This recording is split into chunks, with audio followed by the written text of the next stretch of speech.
Shut up! The sound was so sharp, so raw, that even the hum of the luxury Rolls-Royce seemed to stop Dot inside the car. Everyone froze. The chauffeur's hands jerked on the steering wheel, nearly swerving. The assistant gasped audibly, her tablet. Slipping from her lap, Dot and Richard Lawson, billionaire feared CEO. A man who built empires with a single phone call, turned his head slowly, his piercing gaze falling on the unexpected voice.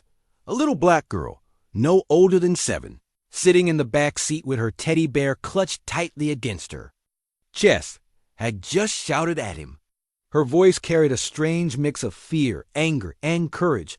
The assistant stammered, "Sir." She's just a child, but Richard's voice cut through the tense air like a knife. "What did you just say to me?"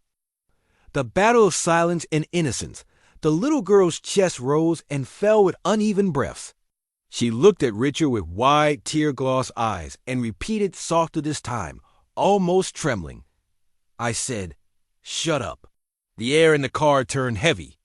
The chauffeur kept his eyes on the road, but his jaw was tight, as if he knew better than to intervene.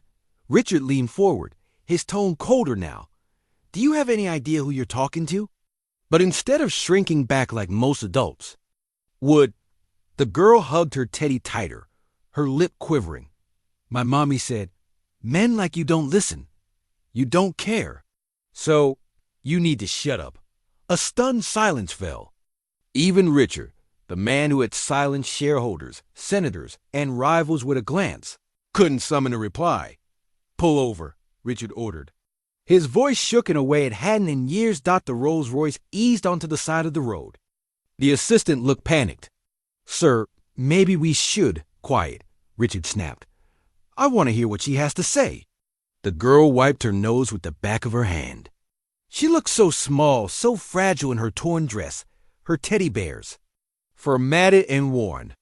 But her eyes, those eyes carried a storm of pain far too heavy for a child. Her voice cracked as she finally spoke. "Asterisk, you ride in fancy cars. You wear shiny suits. Everyone listens when you talk. But you don't see us. People like you never see us." Richard frowned, his sharp businessman mask faltering. "Us?" The little girl's voice broke. "My mommy. She worked in your factory."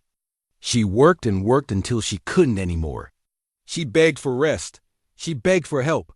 But no one listened. She got sick. And then one day, she didn't come home.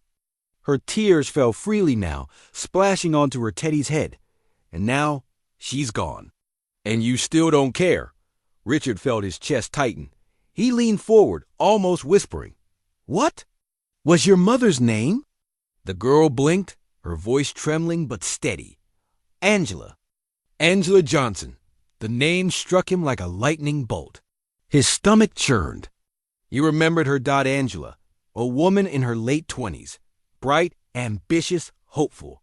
She had approached him once during a factory inspection years ago, asking for better hours, for health insurance for her and her daughter, and Richard, proud, arrogant, untouchable, had dismissed her with a wave of his hand. Now her daughter sat inches away from him, staring at him with the same fire, the same pleading eyes.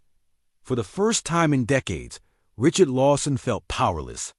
Assistant whispered nervously, "Sir, maybe this isn't the time." But Richard didn't hear him. His voice cracked as he sighed. I remember your mother. She was a good woman." The little girl's face twisted with pain. "She was more than that. She was everything. And you didn't care." The words ripped through him. A man who commanded skyscrapers and corporations, now reduced to silence by a little girl's broken truth. Richard's hand trembled as he reached toward her, but the girl flinched back, clutching her teddy as if it were her shield. He whispered, almost to himself, "What have I done?" For years, he had measured success in numbers, profits, and headlines. But sitting across from him was the cause he had ignored, a child forced to grow up too soon because of his indifference. The chauffeur and assistant sat frozen, watching as the most powerful man they knew came undone. That night, Richard couldn't sleep. Angela's Nemicho in his mind. The image of her daughter's tear-streaked face haunted him. The next morning, Richard Lawson made a decision that would shock the business world. He redirected millions from his empire into a new foundation, one named after Angela Johnson. It would provide housing, health care, and education for single mothers and children. He personally shut down unsafe factories and ordered full investigations.